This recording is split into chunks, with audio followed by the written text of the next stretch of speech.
Un homme tué par balle la nuit dernière dans le quartier des Minguettes. Il s'agit du deuxième décès par arme à feu à Vénissieux cette année. Une enquête de flagrance pour homicide aggravé a été ouverte par le parquet. Les précisions de Laurent Canonico.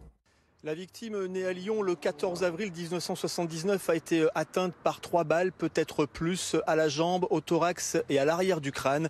Les faits se sont produits vers 1h20 du matin, ici au centre commercial Lénine des Minguettes à Vénissieux.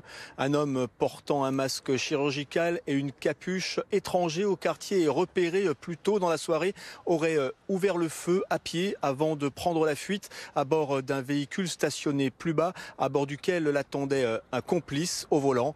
La victime, qui n'a pas survécu à ses blessures, a été transportée au groupe hospitalier Les Portes du Sud par un de ses jeunes frères.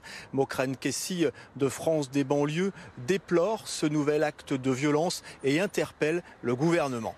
J'ai toujours dit que la solution sur nos quartiers par rapport à la violence, par rapport aux armes, par rapport aux stupéfiants, c'était aussi la solution hybride. C'est-à-dire qu'il faut remettre des éducateurs, il faut remettre des adultes, il faut remettre de la référence dans nos quartiers et pas seulement la réponse policière. On interpelle régulièrement le gouvernement et le ministre de l'Intérieur, d'ailleurs qui ne nous reçoit pas sur les drogues, sur les stupéfiants, sur le protoxyde d'azote, parce que quand des jeunes décident de tirer comme ça, ils sont sous emprise de drogue, évidemment.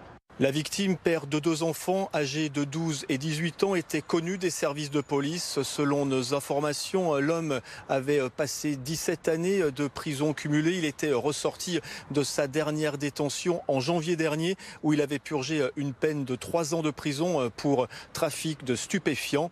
Une enquête a été ouverte pour homicide aggravé pour faire la lumière sur cette nouvelle fusillade sur fond de règlement de compte.